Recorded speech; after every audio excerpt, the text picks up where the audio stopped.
Okay. Hello, everyone. My name is Isabella Maldonado, and I am one of the Rogue Women writers. We're a group of 8 thriller writers whose backgrounds range from intelligence officers to cops to psychotherapists to journalists. To let you know how this is going to go for you participants in the Zoom room, you will be in the gallery during the reading. We encourage you to introduce yourselves by typing your name and any contact information you'd like to share in the chat bar. For those of you joining us on Facebook Live, please comment if you have anything you'd like to tell the authors, and especially if you have a question you'd like to ask. The comments will be monitored and relayed to the authors in real time. The authors will be reading only briefly, so we have plenty of time for questions and answers. All of the books discussed here tonight should be available through your local bookstore. 4 lucky registrants for this event will win a free book from one of these authors, and those winning emails will be announced at the end of the event. And the winners will be responsible for contacting us to get their prize, so stay tuned until the end. As I said, my name is Isabella Maldonado, and I use my background as a police captain to give a realistic edge when writing crime novels featuring female law enforcement officers. And I am delighted to be emceeing this event. So, with no further ado, we will get started with our panel. We're going to start with Lisa Unger. Lisa Unger is the New York Times and internationally best-selling author of 22 novels. With books published in 33 languages and millions of copies sold worldwide, she is regarded as a master of suspense. Unger's critically acclaimed novels have been featured on best book lists and been nominated for or won numerous awards. Lisa is the current co-president of the International Thriller Writers Organization. She lives on the west coast of Florida with her family. Her newest book, Close Your Eyes and Count to 10, releases on February 25th. Okay, Lisa, tell us about this book. Oh, hi. Thanks for having me. I'm excited to be here with you, Isabella. It's nice to see everybody. Yeah, so close your eyes and count to 10. I have my book, like a well-behaved author, is about was actually inspired by a real life event, something that occurred when I was traveling in the Azores. And so I'll start with that. Like I was about to hike the rim of a volcanic lake with my family, and we were on this beautiful island, this isolated island, and we were headed out for our hike, and it got completely rained out. Like a big storm swept in from nowhere, and we were like sent racing back to our car. So we started driving back to our hotel when we came across this amazing abandoned structure in the middle of this island. And it was a hotel that would have been built in the 80s. I didn't know that at the time, but it was, since abandoned. And there were all these signs that were like, no entra, peligro, in any language, danger, stay away. But of course, I mean, how could we? It seemed relatively safe. Maybe not my finest parenting hour, but my daughter's used to sort of semi-safe travel excursions. So, and we went and we just discovered this amazing abandoned hotel. And it was like, for me, it was a real just love at first sight moment. I knew that I was going to be writing about this place. And so Close Your Eyes and Count to 10 is about an extreme game of hide and seek set in an abandoned hotel on a remote island in the Atlantic. And the prize is $1 million, and there's a bunch of different contestants, but the main person is Adele. She's a single mom who has come to this island for this challenge to win $1 million to sort of, get herself and her children back on their feet. And, when she gets there, all of a sudden what looks like it was going to be a game becomes very real, and the stakes are no longer $1 million. They're, are you going to live to get off this island? And so that's Close Your Eyes and Count to 10. And as I like to say, and then merriment ensues, That's right. Because What could go wrong? thriller writers. That's it. It's such an ingenious idea, where they're all trapped. So it's kind of like, it's really it's fantastic. So now I was wondering if you might be able to read just a brief little section of the book. So because our the people watching and listening love to hear the author do a little reading. Absolutely, I would love to. So I'm just going to read from the prologue because it's nice and short, and it's kind of it kind of sets up the energy of the game. Like the book is sort of told from multiple perspectives. It's told from a number of different characters, but also from, sort of different layers. Like there's a podcast and there's a video blog, or a vlog, I guess you would call it. And then there's pieces like that sort of flash forward into the game, like when the game actually begins. So that's where the prologue begins. So I'll start there. A bolt of lightning cuts a jagged line in the night sky, casting the abandoned hotel in a brief, white-hot flash. A violent thunderclap follows, rumbling the ground. The twisting man-made walking paths snaking all around the hulking structure have turned to rivers. Viscous, muddy water rushes, taking with it debris, its force sweeping away the campsite, toppling the tents, filling the fire pit. Wind bends the trees into painful, straining arcs, howling. Branches splinter, falling. If you circled up, up, up into the storming sky, you'd see them, the players, scattered. A woman is unconscious, bound in the sub-basement of the crumbling hotel. A muscular man rappels down an empty elevator shaft filling with rainwater. He might be too late to save her or himself. Among the other sounds, buried beneath the roar of the weather, a terrified keening, a woman clinging to a balcony separating from a small structure perched on the edge of a steep cliff, is about to fall into the volcanic lake below her. Her grip is slipping, strength failing, rain sheets unrelenting, 100 timpanis beaten by a cosmic drummer. Someone who is hiding runs in the direction of the terrified screaming. Her body is strong and fit, even as she fights the current of the rushing water, the weather raging all around her. She climbs over a fallen tree as lightning cuts another electric swath through the night. She stumbles, coming to the ground hard, gets up, keeps running. The hotel, enchantments, once grand and luxurious, now a ruin, groans.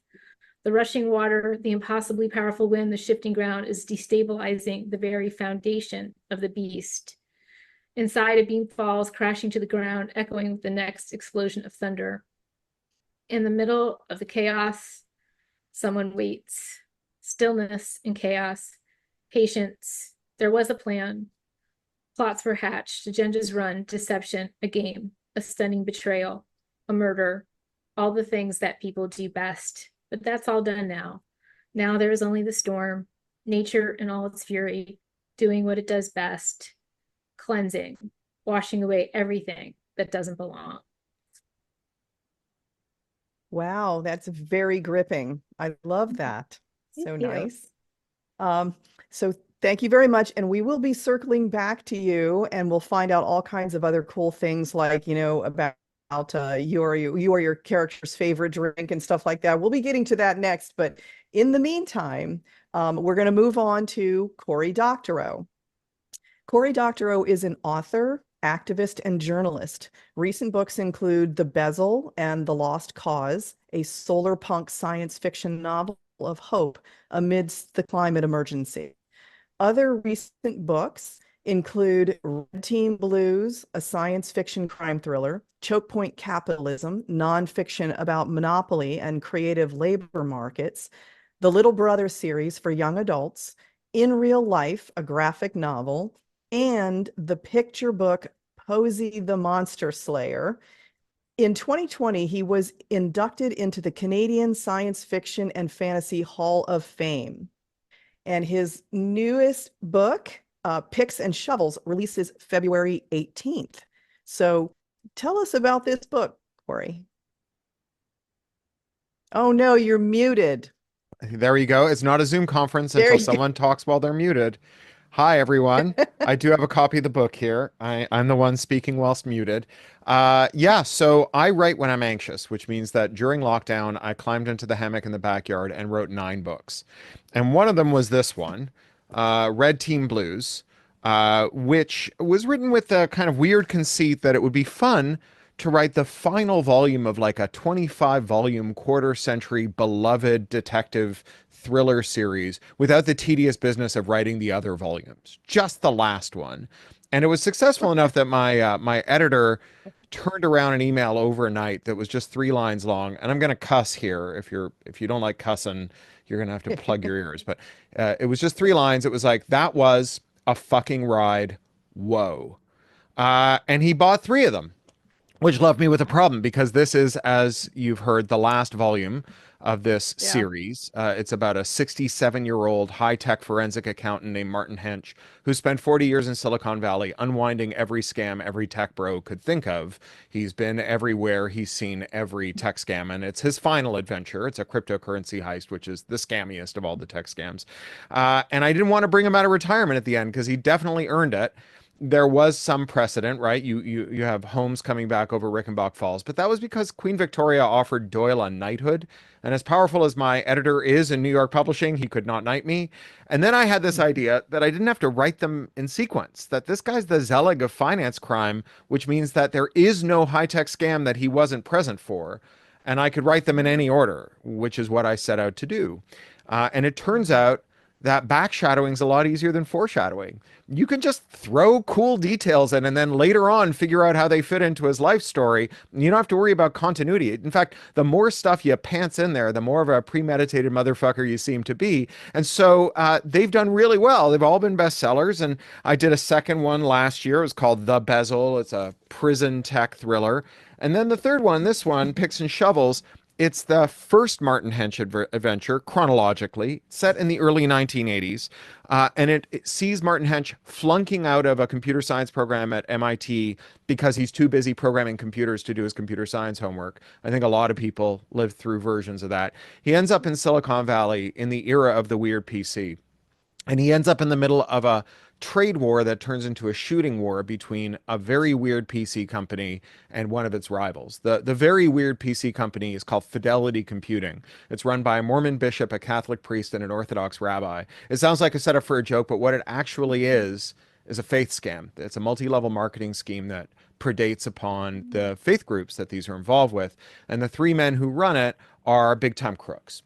3 women Mm. have left the company and they've started a rival company called Fidelity Computing. One is Hmm. a lesbian Orthodox woman, or called Computing Freedom, rather. One is an Orthodox woman who's lesbian, has been thrown out of her family. One is a Mormon woman who's left the faith because of its opposition to the Equal Rights Amendment. And one is a nun who's left her order and become a Marxist liberation theologist. And they've devoted themselves to building computers that unrig the lock-in PCs that Fidelity Computing has made to trap their parishioners inside of them. And so, as I say, this trade war quickly becomes a shooting war. And I ended up writing a thing that I don't know that anyone's ever tried before, which is a techno thriller set 40 years ago. It is a book that it has all the tropes of a techno thriller, except it's set in the early AIDS years in San Francisco, in the time of Reagan, where Dead Kennedy shows are running every weekend and PCs are everywhere and no one's sure what they're for and no one's sure who's supposed to make them and no one's sure who's supposed to use them or what they're supposed to do with them. And it turned into a really fun novel to write. It both kind of does the stuff that a good techno thriller does and also explores kind of the poison at the root of the computing revolution. Last year, I coined a term called enshittification to describe Mm. how tech platforms go bad. It's a word that's got a lot of momentum. It was the word of the year in the United States in with the American Dialect Society 2 years ago, and then last year it was the word of the year in the UK and Australia. And I've just turned in a book about it for Australia Giroux. And I feel like this is the root of enshittification, right? This is the moment where people encountered computers and about 30% of them were like, we're going to use this to set the whole world free. And the other 70% were like, we're going to use this to spy on people, control people, rip people off, and Mm. gather power to ourselves. And that's been the fight at the root of computing since the year dot, as far as I'm concerned. Wow. So basically what you're saying, you just stay away from all the controversial subjects. You just, oh yeah, Yeah. you never write Yeah, about that's anything me. controversial. No Yeah. controversy. That's I right. I can tell. And actually, that word enshittification, I think that the reason it's caught on, it is so self-evident. It's kind of like a word that, Stephen Colbert's famous for making up truthiness. Hmm. Like it has the feeling of truth, even if it isn't. It's kind of self-evident. So it's a brilliant way. And, as an author, it's fun to make up words and play with Sure language, is. which obviously you do so brilliantly. Well, So, thank you. as a matter of fact, speaking of which, maybe you could grace us with a In- little bit of your words if you can read something from your book. Indeed, this is just a little bit about, right from the beginning, about how he flunks out of MIT. We were all ecstatic when I got accepted to MIT for electrical engineering. My dad was visibly relieved by the fact that I was going far, far away. He was only too glad to part with tuition and living expenses. With all that oil money sloshing around, he barely noticed. Anything to get me out of the house and end the constant screaming matches that left us both shaking and my mother in tears. I was a prototypical MIT fuck up. I had a lot of hobbies. I wasted my time with the Tech Model Railroad Club, which led me to tabletop wargaming, and from there into steam tunnel exploration.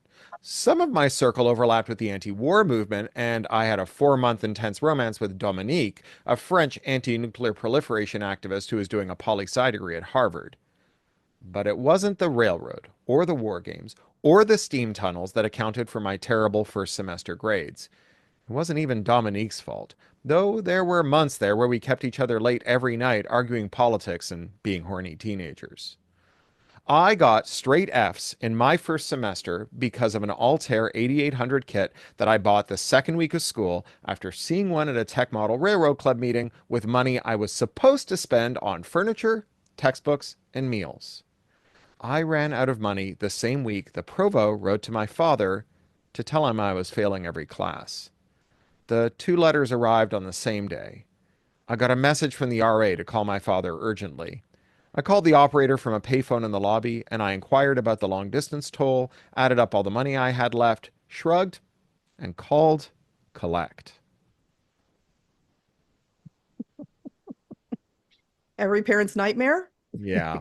My kid's The going off to university in the fall. So, yep, I'm definitely hoping not wish casting here. exactly, and hoping you don't get the dreaded collect call. Absolutely. Well, thank you very much. We will circle back around to you soon Thank and you. and hear more. But in the meantime, we will be moving on to Kelley Armstrong. Kelley Armstrong believes experience is the best teacher, though she's been told this should not apply to writing her murder scenes. To craft her books, she has studied Aikido, archery, and fencing. She sucks at all of them. She has also crawled through very shallow cave systems and climbed half a mountain before chickening out. She is, however, an expert coffee drinker and a true connoisseur of chocolate chip cookies.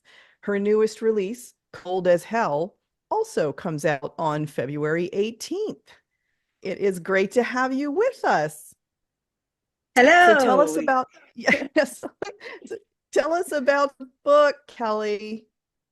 Okay, so since it comes out next week, I don't have a final copy yet, but I can show off the advanced copy.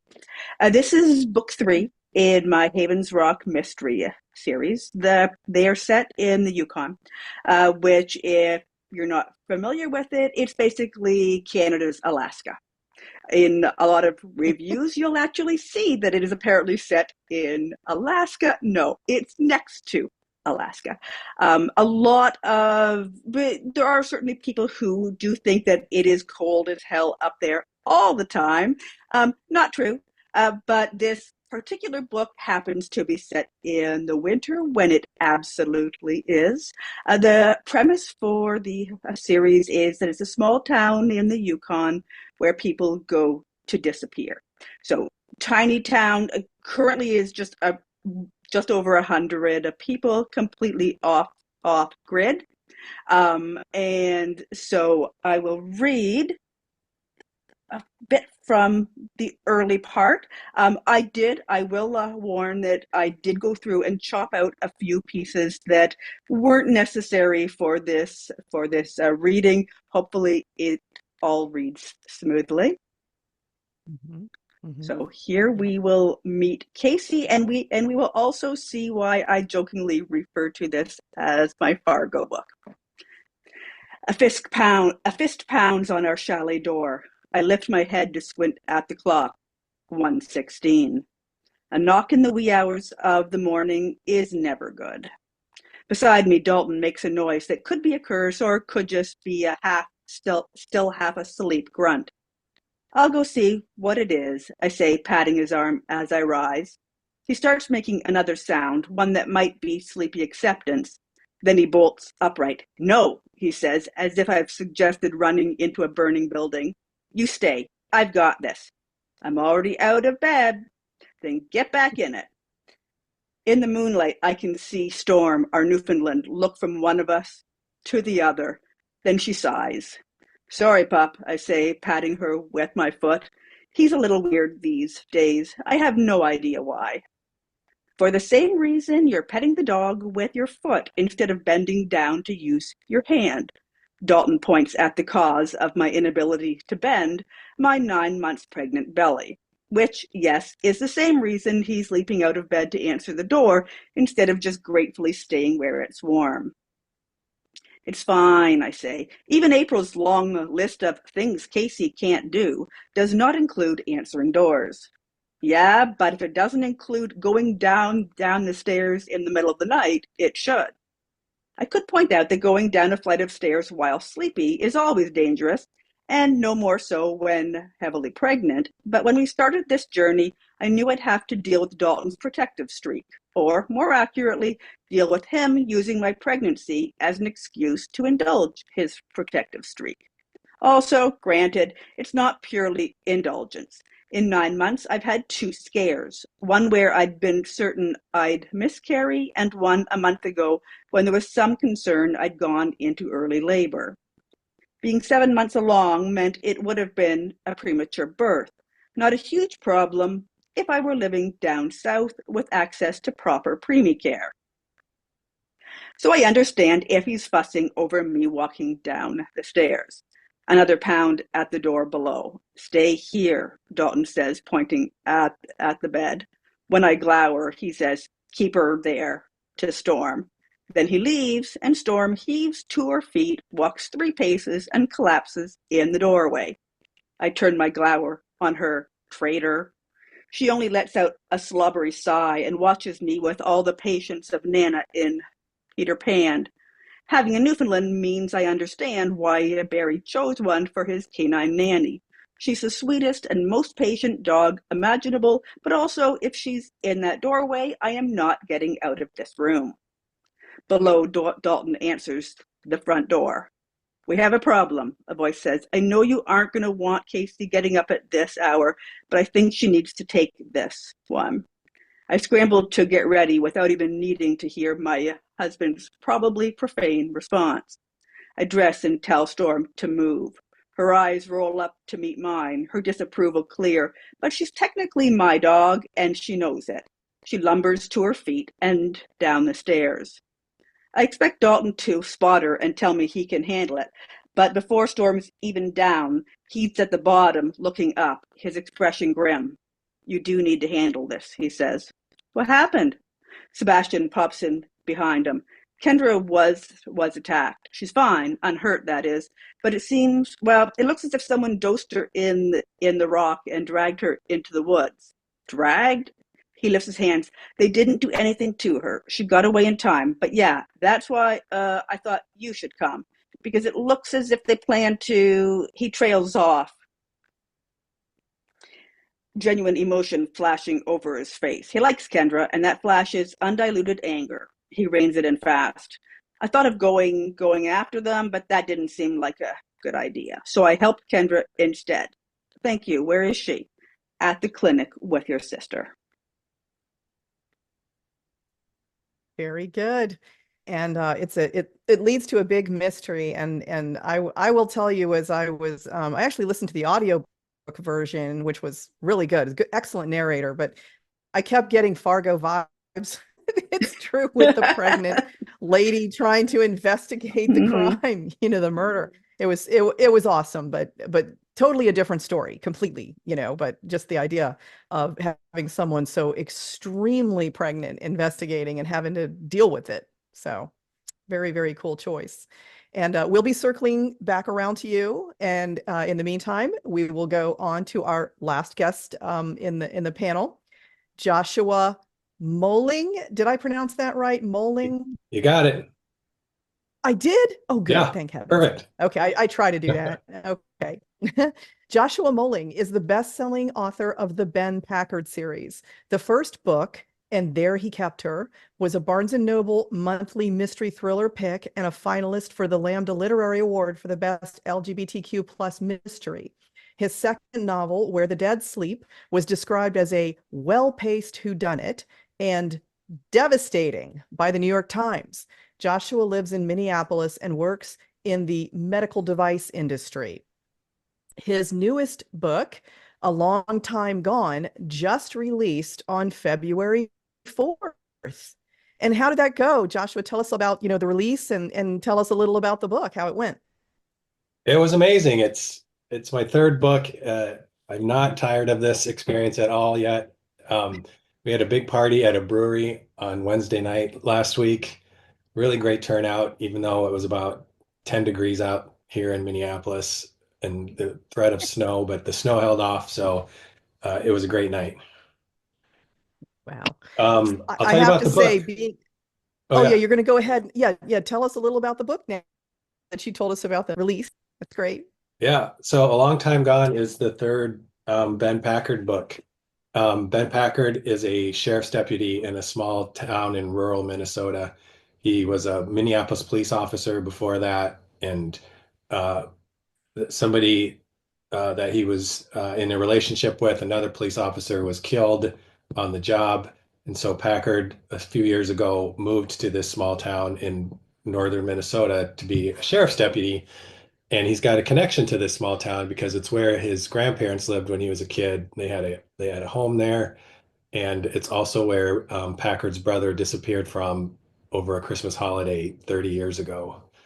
Ben Packard's also a gay man living in rural Minnesota and working in law enforcement. So each one of these books, he's got, a murder to solve, and then I'm also kind of trying to show him, trying to get himself and his life established in this small town where he's kind of a fish out of water in many ways. And in A Long Time Gone, so in the first two books, I've kind of been teasing developments about what happened to the brother. He's in the sheriff's department that investigated what happened to his brother all those years ago. He gets a little more information in the first book, a little more in the second book.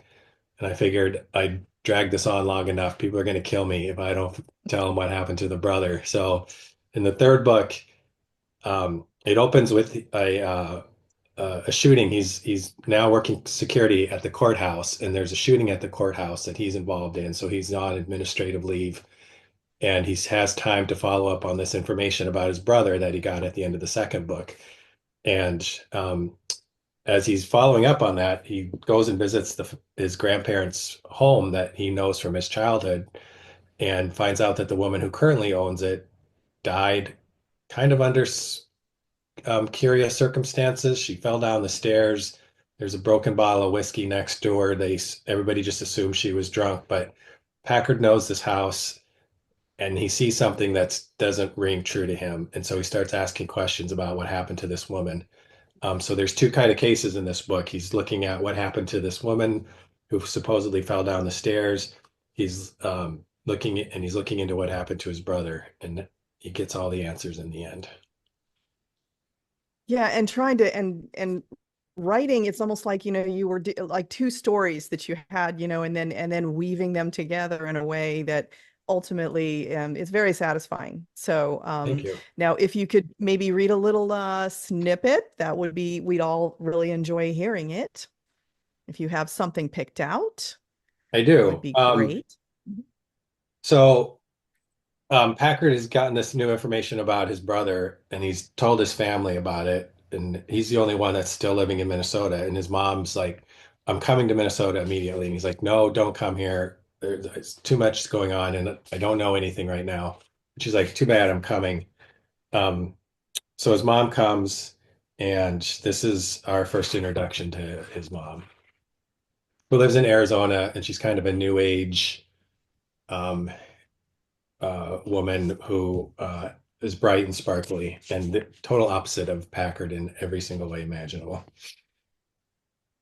When Packard's mom arrived 10 days after the shooting, it was like a whole circus coming to town.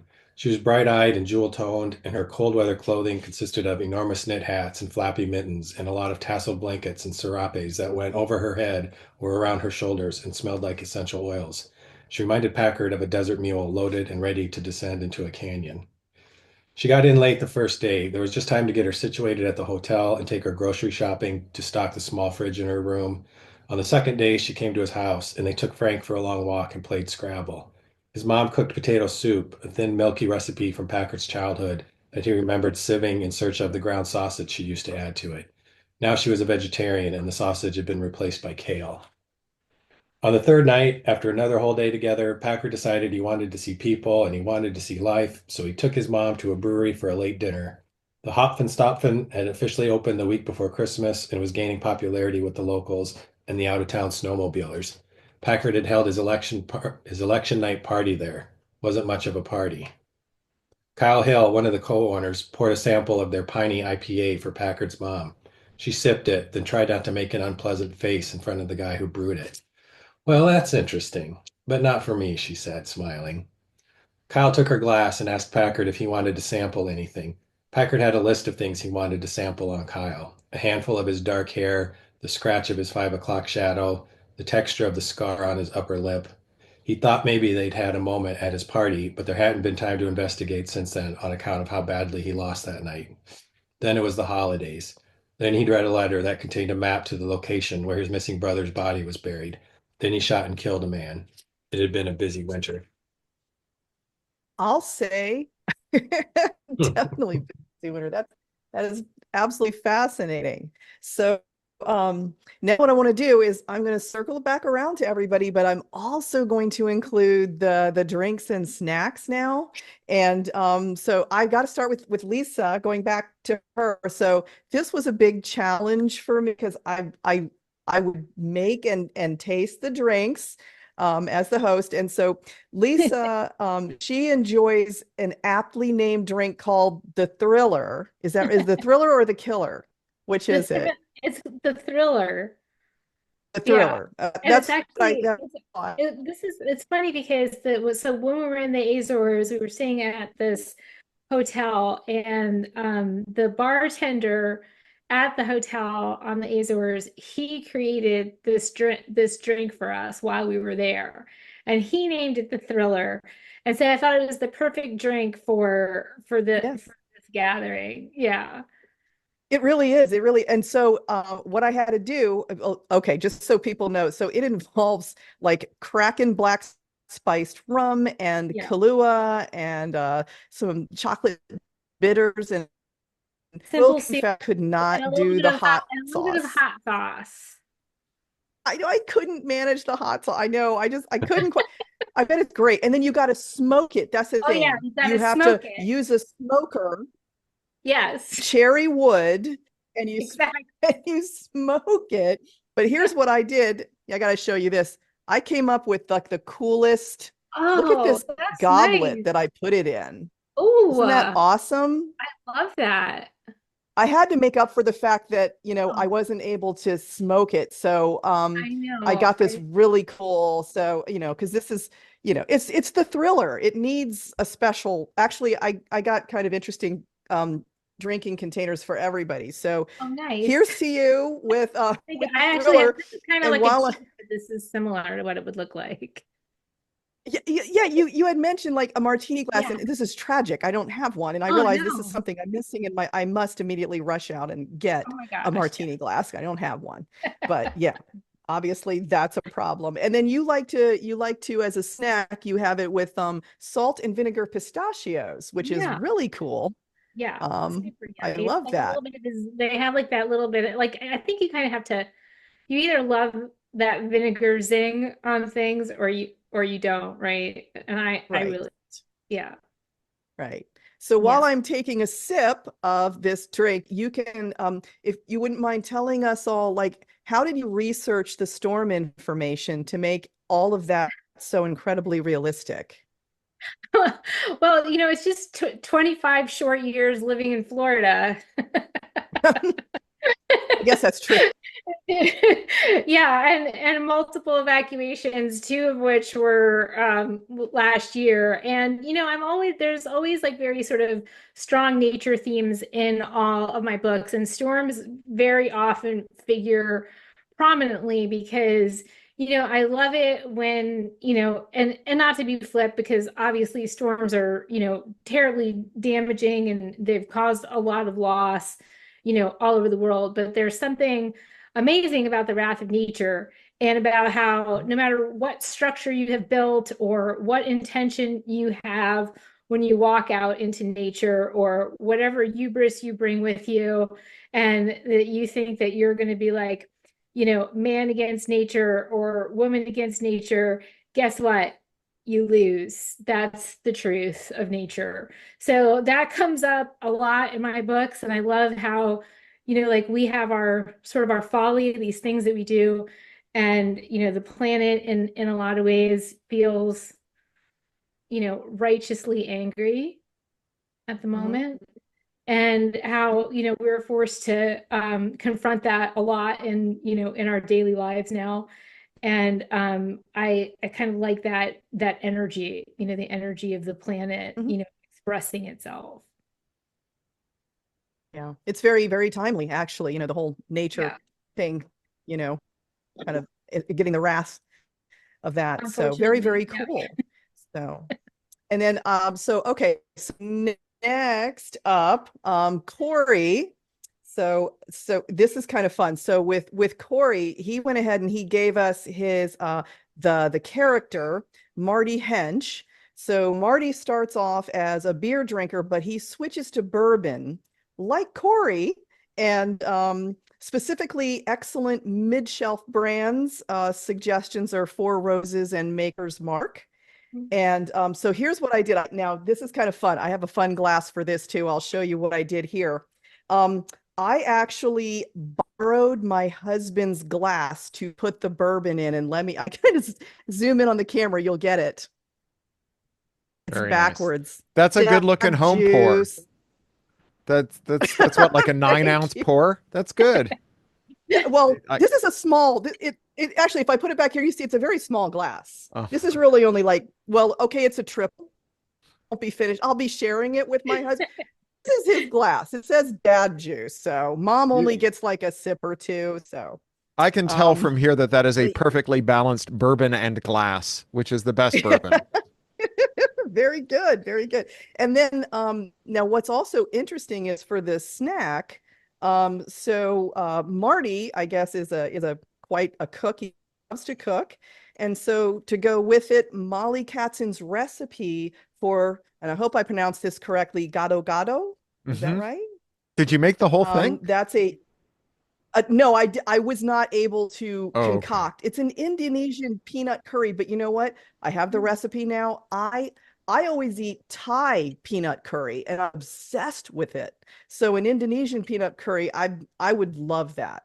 So I think that's absolutely fantastic. So you like those are the bourbons that you like, and did you find this curry in your travels? No, so Marty is learning to cook. He's like a teenager who's becoming someone who eats more than frozen pizza, and he happens on what is at this point the canonical vegetarian cookbook of the 1980s, a book called the Moosewood Cookbook, written by Molly Katzen, who was part of the co-op that ran the Moosewood restaurant in Ithaca near Cornell, which is still around, although now it's a fine dining establishment.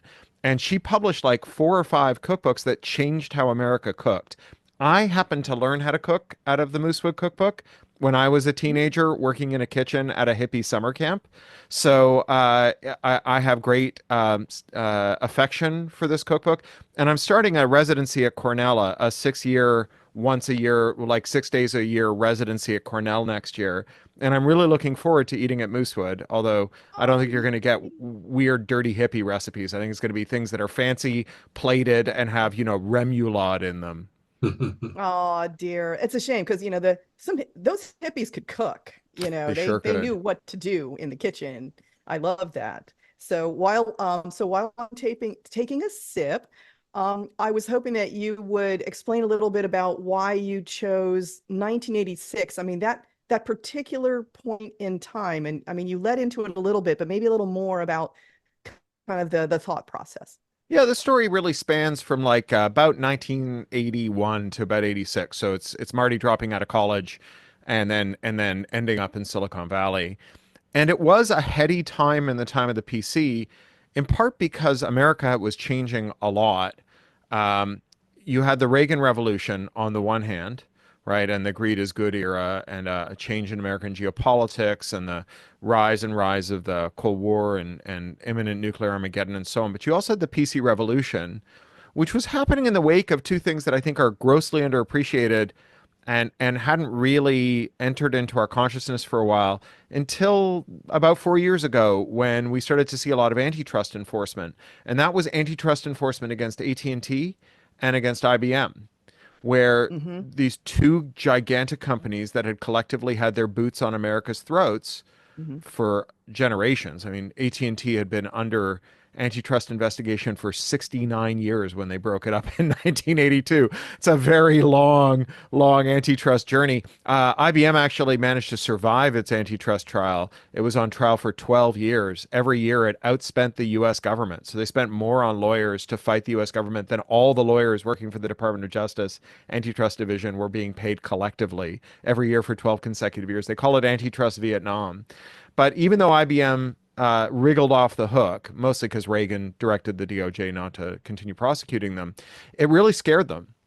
And it meant that when they made a PC, they decided not to make their own operating system because they knew the DOJ didn't like software integration with hardware. So they got this kid named Bill Gates to take someone else's operating system, claim credit for it, and sell it to them as DOS.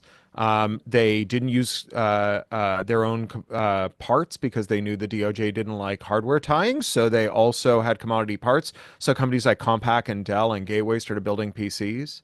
And then you had AT&T, which, for years, its main project had been stopping Americans from using modems because that way they could provide services to each other without paying rent to AT&T for every new feature that came in. And so all of a sudden you had this dial-up revolution and telecommunications. And it was like someone lit a fuse under the tech industry after decades of it being really like dormant, right? With these two big lumbering companies controlling what could be made and who could make it. And overnight, the whole way that Americans related to technology changed. One of the most interesting things about that period is that AT&T and IBM both, when they were fighting the DOJ, they were like, you can't break us up or weaken us because we are the only thing standing between America and a totalitarian belligerent power in Asia that we are formally once at least one point enemies with, who steal all our best ideas. And of course that country was Japan, right? And it turned out that Wow. Japan, the thing that actually defeated Japan in the tech wars was getting IBM and AT&T out of the way of American tech businesses. So, we've just lived through this remarkable time in antitrust. That's the other thing I do. I've worked with a nonprofit called the Electronic Frontier Foundation for a quarter century, and I work on trust busting and antitrust. We are in a moment of antitrust revolution around the world. It's being rolled back here. We just saw Trump go to Davos and stick up for Facebook and tell Europeans to stop being so mean to American companies that are so beloved, like Facebook and Meta and so on. But it's not slowing down. Every country in the world is getting really interested in trust busting. So I thought that it'd be really cool to return to this moment where we almost had an antitrust revolution, and even the failed antitrust revolution gave us 40 years of economic expansion because we got the damn monopolists out of the way. Wow, that is so fascinating. And I think that, it's one of those things we all live through it, but not getting back to sort of that granular view of what was actually going on and then pulling it out. And then you also have, give us the bird's eye view as well, to where we can see the impact, and, very, very cool to set it in that time frame. It's an excellent choice, Well, thank you. really. Yeah. Okay, so now let's move on to Kelley. Now, Kelley had an interesting, I thought, challenge, because, of course, you have an extremely pregnant lady here, and it's about drinks. And I thought it was really cool, when you answered the question, you're like, well, if she had her druthers, she would have like a shot of tequila, but that ain't happening. So her next option is hot chocolate. But, of course, it's the middle of nowhere, and so milk is hard to come by. And then you very cleverly had her make it with powdered milk, because I guess that's what you have to do. So for you, for the hot cocoa, for the interesting thing, yeah, I know everybody has an interesting glass, sort of. So this is my NYPD police mug that I that I have, that I can drink the hot cocoa out of. Of course, it's tepid now. It's no longer hot because we've been on a while. So powdered milk. I love it. Clever. Yeah, because they really would. And also, when you do make hot chocolate with water, it's because they've put powdered milk in. And if you just put powdered milk in, it's very obvious. But if you actually put it in a blender and do it, you can't tell any difference in the consistency. I would much prefer my own hot chocolate with actual milk, but this will do in a pinch. In a pinch. So, and actually, so while I am sipping, I was going to ask if you would tell us sort of how you came up with the concept of writing about a town that is reserved strictly for people that, like, not only do they have nowhere else to go, but they need to drop totally off the radar and change their lives radically. It's kind of cool that you have this sort of like a village setup where everybody can have their own story. It's very clever. What gave you the idea to do that? Yep. So Haven's Rock is technically a spinoff. The original series was Rockdom, and it went for 7 books. And in that one, we saw Casey was being brought into a very bad situation where the people within the town had the best, interest, had everyone's best interests at heart, but it was being run by a board of directors who only wanted to make money. So we had a lot of back and forth there. They finally broke away from that group and started their own town, which is Haven's Rock. Although it can be read as an entirely different series. I did that so that you could jump right into Haven's Rock book 1 and not need to read the first of 7. So the idea for Rockdon back then, actually, I credit my former agent with it, that we were just talking and she said something about hearing something on the radio or reading it in a book that enough people go missing every year to populate a small town. And my brain went, oh, wait, what if we had a small town of people who had to disappear for some reason or another? And then, of course, I start spinning from that into where could is that possible? What genre would it be? Mystery, clearly, because you've got a semi, I call it a locked room mystery with one window open, because you do have a little bit of external, but you're basically there in the wilderness. And where could that be? The answer is probably nowhere on Earth right now with our technology. Could you actually hide even this tiny town? But if you're to ask readers to suspend disbelief, where could you put it? The Yukon is the size of Texas and has a population of 40,000 people. uh, Wow. 30,000 of which live in Whitehorse down in the south. So there's a lot of open land up there. You can drive for hours. I mean, not a whole lot of roads, but you can drive for hours and see nothing but wilderness. So you could at least, I think, believe that it's possible with some technology to hide this small town. So that is what I decided to try for a series. I honestly did not think I would get it this far because you are got a very prescribed area to work in. But yeah. It's yeah, and it definitely has that feeling, and of course the the constant freezing all the time. It was kind of fun for me to read. I mean, I'm in Phoenix, so yeah, I don't know. I think I would just die in that town. I don't know how I would have to be really desperate. I'll put it that way. But yeah, there was no trouble suspending any kind of disbelief or suspending belief at all. Just because the way that it was written was very compelling, and you could think, well, we are really, communication is very challenging, and depending on the weather, which plays a huge role in the book, things can be more challenging. So very cool. All right, so next we'll go to Joshua, who was kind of fun there. So I thought it was really cool that he liked, well, you were nice and gave us a cookie recipe in addition, everything cookies, which literally seem like they have everything in them. And then to go with it though, the drink of choice would be not just a Manhattan, because that's too ordinary. It's a Duluth Manhattan, because obviously the Minnesota thing.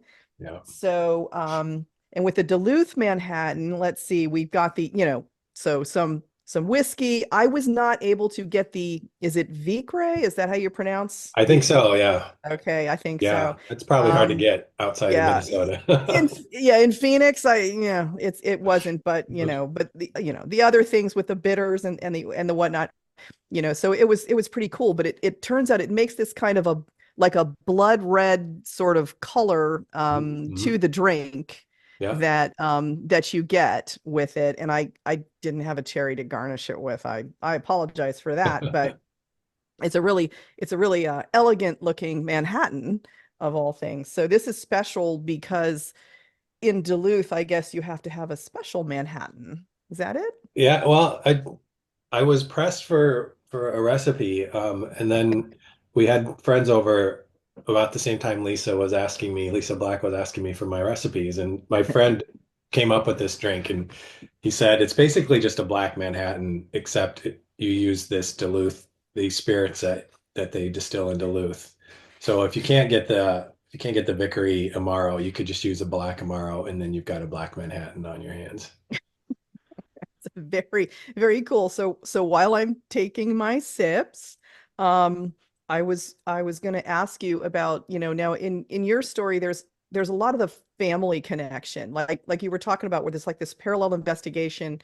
And how did the family connection part inspire you to make you want to, make sure that you included that in this storyline? Yeah, I mean, I think this is like probably kind of the most personal book for Ben Packard so far. I mean, it's only the third book in the series. When we've seen him in the first two books as he's tried to get settled in this small town and kind of build a life for himself as a gay man in this rural kind of conservative part of the state. Um, and then oh God, I just lost my train of thought. Uh, Yeah, he's in this. Yeah, that's kind of in the first two books, that's what he's trying to do. And in the second book, he has to run in an election for sheriff that he doesn't really want to run in. But he puts himself in that position when he sees who else is running and he just can't hand over the reins to this guy. So in the third book, like I mentioned in the beginning, this is where, in all this time, he's kind of looking more and more into what happened to his brother and he's getting more and more, getting closer and closer to the answers. And so it was traumatic for him. Obviously, he was at 10 or 11 years old when his brother went missing. His brother was 17. Um, but it really kind of destroyed his whole family. It blew his whole family apart. A missing child, is a terrible thing for a family to experience. And so, it's very personal for him, but it's also has a big impact on his family who have also been looking for these answers. And so, um, I couldn't bring the whole family to Minnesota. That would be too many characters and too much juggling. But I brought the mom to Minnesota, and she's representing the family. And she and Packard have an interesting relationship. They are the most as opposite as you could be. Packard is very uptight, in some ways, and very kind of rigid in his way of doing things. And his mom is just all over the place. Um, we were we went hiking in Sedona a few years ago, and we were climbing up this mountain, and we got to this outlook part, and there were these three women there who had laid out this big blanket, and they all had gray hair and shawls, and they had on this blanket they had a framed picture of their friend, and they had all these crystals, and they had sage that they were burning, and they had a tambourine, and they were singing, and I was writing the book at that time, and I was looking at these women and this ritual or whatever it was that they were doing. I was like, that's Ben Packard's mom right there. Mm. So nice. Very, very nice. Very touching and really, in depth with the characters and stuff. So, actually, I was going to touch base with Chris Goff to see if we have questions from the audience. I know it's coming around toward the time, but I Yes, wasn't we sure and actually watching. do. Mhm. We do have Great. some questions. So I'm going to add everybody in here and get everybody up. Let's see, I can't find Corey. Corey, did you take your video down? Ah, thank you. Yeah, here we are. Sorry Yeah, about you that. take your video down. I don't see you because I have mine set, so I don't see the gallery Right. that Just aren't looking at showing my us. own stupid face all day. By Yeah. the end of the day, I'm ready to stop. No problem. So there were questions for each of you individually and then a couple for the group. So you're talking about the mother in the Packard book, and I have to say, everyone on Facebook was like, they were cringing and laughing out loud while you were reading about the mother. Everybody related to that. And they somebody asked, do your coworkers know that you're an amazing author? Is that for me? Yeah. They did. Amazing. I don't know. That's I picked that word, but just left my day job at the end of December. But before I left, everybody at work knew I was an author. Yeah, they were very supportive. They were very interested in the books. I had a very understanding boss who allowed me to take time off to go to conferences and do book events. Yeah, it was a great place to work and a great group of people. So that's great. And then Corey, everyone wanted to know if you ever sleep and if your parents wanted you to leave home after high school. Ha! So, I I moved out when I was 17. I was my parents' worst nightmare. I moved to Mexico to write when I was 17. I Oh wow. my had some goodness. savings from summer jobs, and I flew out to Baja where I knew someone whose mom had opened a pizzeria, and I was the night watchman, and I wrote for a year. It took 7 years to get out of a 4-year high school. Wow. Um, so yeah, I keep very busy, and I like to say that the curse of my life is that I've removed all the Jenga blocks that could be removed. So everything I do kind of feeds into one or more of the, or several, at least two, if not several of the things that I work on. So, when I'm writing my newsletter, I'm researching books and I'm also doing political work and so on and so on. So it all kind of ties together, which is great. It means that I get a lot of double and triple duty out of the stuff I do of a day. It also means that if I miss any of it, everything falls off the rails. So that is the curse of an overhacked life hack. Well, and everyone was impressed at how many books you wrote in such a short time. As a writer myself, a writer of 8 novels, I cannot imagine writing them in that amount of time. They, they weren't all novels. There were four nonfiction books, one of which was a collaboration, a collection of short stories, and graphic novel for teens. So, and then Novel. novels as well. Um, Okay, so for Kelley, one of the questions was, do you live in the Yukon? And if Part-time. not, how much time do you spend there? We live there part-time. We live there in the most of the spring and summer. I'm kind of we do a reverse snowbird thing. Instead of being Canadians who go south in the winter, we are Canadians who go north in the summer when it gets super hot and humid here. And do you live with a newfie?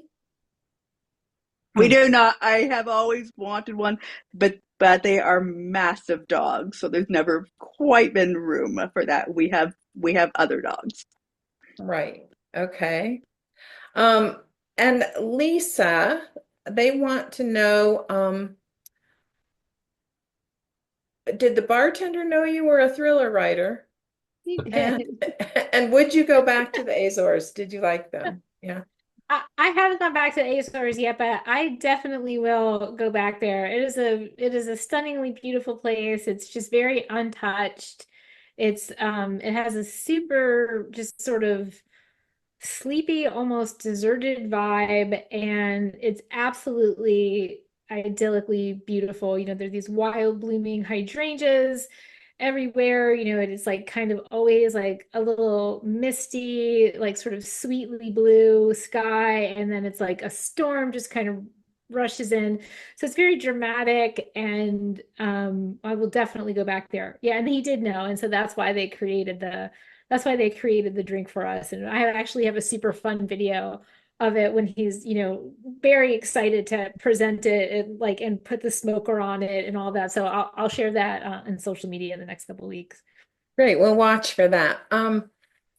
There was one more question for Kelley was, what's your favorite type of coffee? Favorite type is I can be a bit picky with our coffee, so Ethiopian. Ethiopian. Ooh, me too. Okay. And Yirgachefi for the win.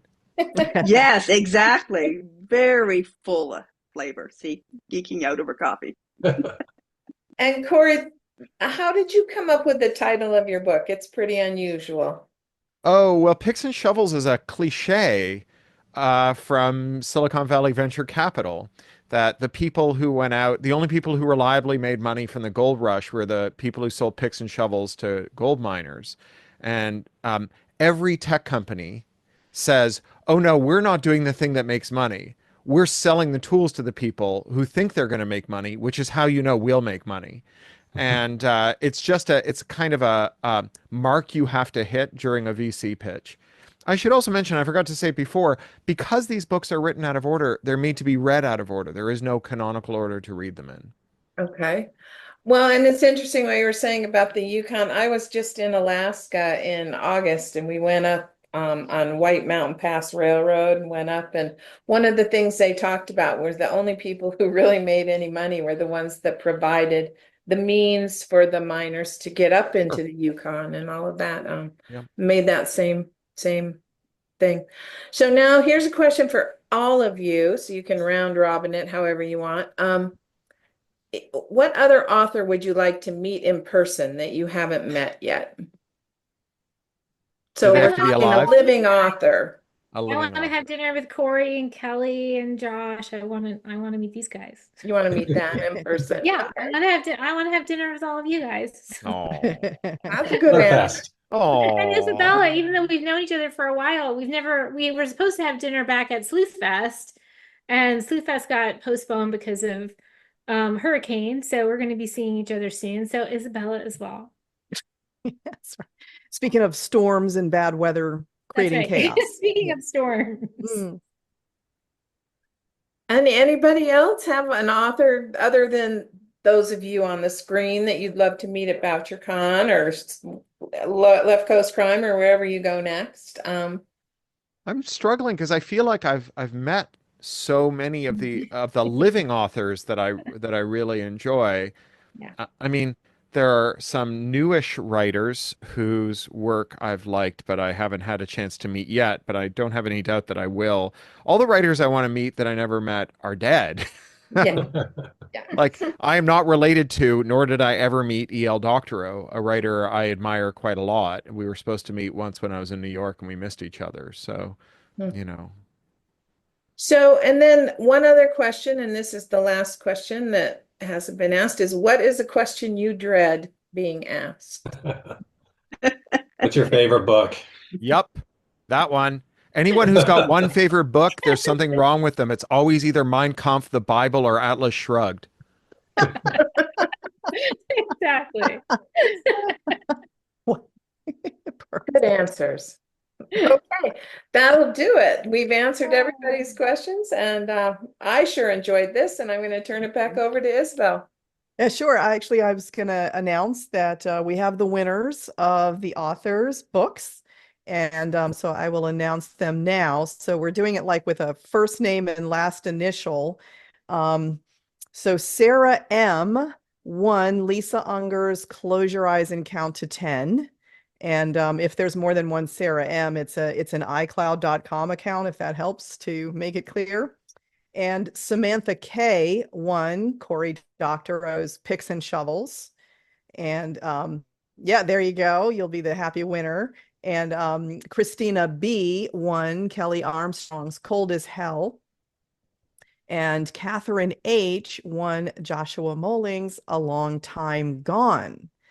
And so that'll be great. What you need to do is, as the winner, you need to write to us at roguewomenwriters@gmail.com to let us know, and then we will get it off in the mail to you as soon as we possibly can. So we'll make sure that that happens. So we are at a time. We actually went a few minutes over, but that's because we were all having so much fun. But please join us next month on March 10th for Tess Gerritsen, Art Bell, Saratoga Schaefer, and our own rogue, Karna Bodman. So definitely something that you'll want to catch next time. It was wonderful. I had a great time, and I hope you all did too. Take care. Thanks, everyone. Thank you. Bye, Thank all of you. Bye. Bye.